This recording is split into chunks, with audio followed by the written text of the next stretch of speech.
Alright, what's up, Vanners? It's Vanning Mike here with you today. We've got a beautiful day here in Virginia. When I had my van painted, prior to having the van painted, I replaced both doors, the passenger driver's side door, because these doors here are rusted out on the bottom. And I just threw them in the woods thinking I would need them someday, and I do. When I rolled my glass up on the other doors that I had on my van, the glass had minor scratches in it. And I pull these out of the woods because the glass on these doors is perfect condition, so I need the glass out of these. And it'll also help you figure out what all the components are in these doors. First, let's talk about the door handle itself. A lot of people want to take a handle that's been rusted or pitted and polish it out, or just get a replacement, a nice one from the salvage yard, or order one online when they come available. These door handles are only held on with 2 bolts, and all you have to do is go in here, and you'll see that bolt right there, and then there's one right there. And if you loosen those 2 bolts, this handle will fall out. There's a little square in there where this little punch knob just releases your door. It just pushes on a piece of metal that's in there, and that's what opens your door. It's a little bit challenging to get to on this bolt because of this window track that's here. Underneath here is a window track. But if you come over here and loosen this bolt, it'll move that track out of the way, and you'll be able to get that door handle off. Second thing I want to talk about is the door lock. The rod that goes down inside the door into the door lock area actually has a little square. It's about 3/4 inches wide and 1 inch long. And this rod is connected to it. But on the other side of the door is your lock, and it faces this way. And this square that's inside there comes over and hooks down in it. And so when you move your key, it also moves that rod up and down. This is your key action. So to get these out, there's a, let's see if we can see here. There's a little clip in here. Let's see. It'd be hard to see. Yeah, it's not really giving me what I want. But there it is. I think you can see it right there. Anyway, when this is pushed through the other side, on the inside of this door is this little locking mechanism. So you've pushed this lock through, you've fished this through the hole, you've got it inside your square that moves your knob, and then you'll put this locking U-shaped clip over, and it rides between the door on this side and the tabs on this side. There's also a rubber washer that goes in between here that keeps your paint job well. So this is the component that locks and unlocks your door lock. Alright, so to get these doorknobs off, if you've already got this far, you know how to get these handles off. A lot of people haven't done this. So underneath here is a horseshoe shaped clip, and it looks like this. And you're going to need this tool to undo that clip. So if this were popped on here, so we're going to pop the clip on. And now inside this barrel are these 2 feet. And this clip is made to come in. And by the way, it should be in a straight angular. You should not have to fish around and figure out what it is unless somebody else is messing around with your clip and put it on the wrong side.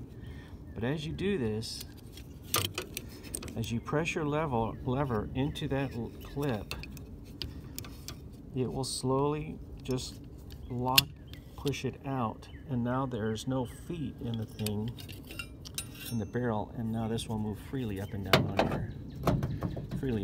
your thing. So when you put these back in, you'll push your clip back in first, put your handle back on, and press down. And now it's locked on, you can't get it off.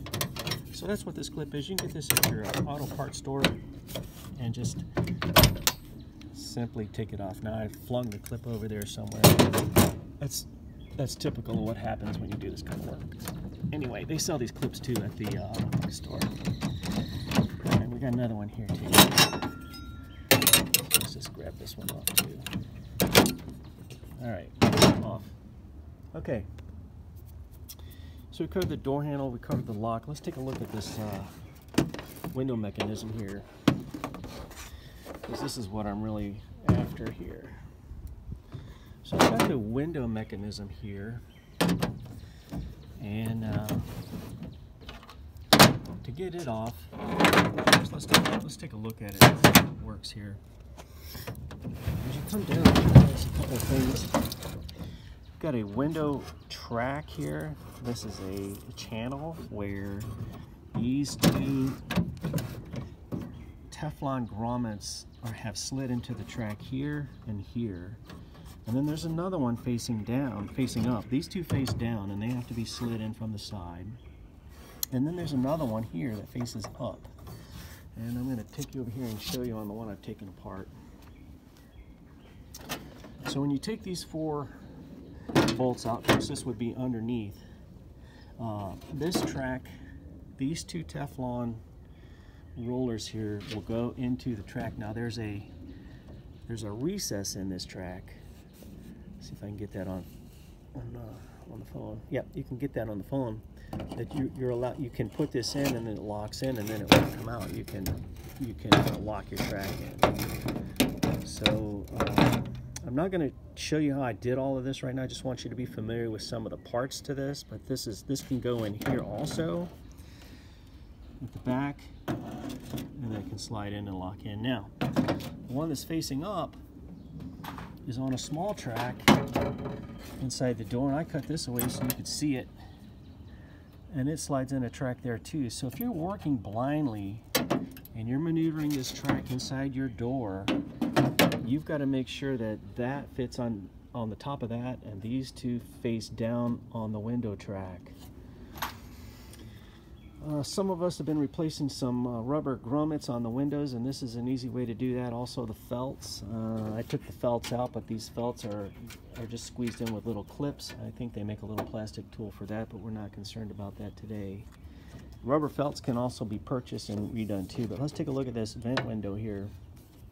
I was always curious about how these worked. There's a Phillips screw that's here. I had to drill it out. There's a Phillips screw that's here as well, number 2, and then there's a third one down here in the lower corner, and you have to have all of these Phillips screws out.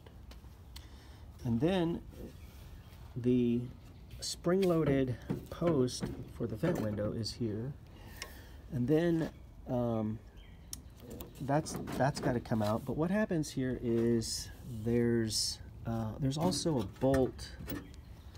Let's see if I can find that bolt. Okay, yeah. Okay.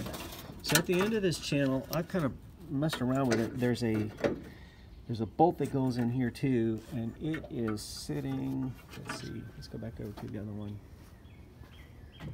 This channel goes down in here and rides down to, I believe it's, let's see,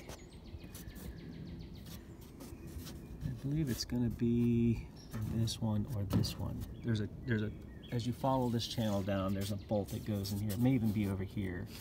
Let's go over here and check it out. I put my hand under here. Yeah, okay. So the channel is actually going down. This channel continues down. It stops here, and then it takes a left, and this bolt here will undo this. So you've got to undo this bolt. This is for your window channel, and this is for the vent window channel. So you'll get that off, and then after, let's go back over to the one we'll get cut away. Then after you've undone that bolt, yeah, you can see the left-hand turn it takes here. After you do that, you want to get this part of the vent window out. It's got a little bracket here. You'll have to snake that out, and then all of this assembly will come out. A little hard to do this one-handed. I'll cut all this away so you can see to push this out. All right. And there's the vent window, totally rusty crusty. Anyway, that's how you get that out. Those are the components. Now that that's out, the window regulator's out. I should be able to pull my glass out here. Alright, so the glass is out. One last bit about the glass. This glass has this piece of trim on it. It's the bottom bracket, and it's full of crud. And it had a piece of rubber here, and I think you can get pieces of rubber to replace it so you're not making metal on metal contact. But that goes there, and this is where your two Teflon rollers go for your up and down action of your window. To get this off, I took some WD-40 and I let it soak on the edges here. I sprayed it both sides, and then I took a screwdriver. You don't want to start hammering down on the glass with any kind of screwdrivers. The strongest point of your glass is here on the end, and just take a screwdriver, start here at the end, and it will peel off, and once it comes off, it comes off. So those are the components of your door. Now we've got this laid out on a sawhorse. I'm going to be changing the glass here without cutting into it now that I know what we have to do, and then I'll be putting it back in without any cutting. So that's it for now. Hope you enjoyed it.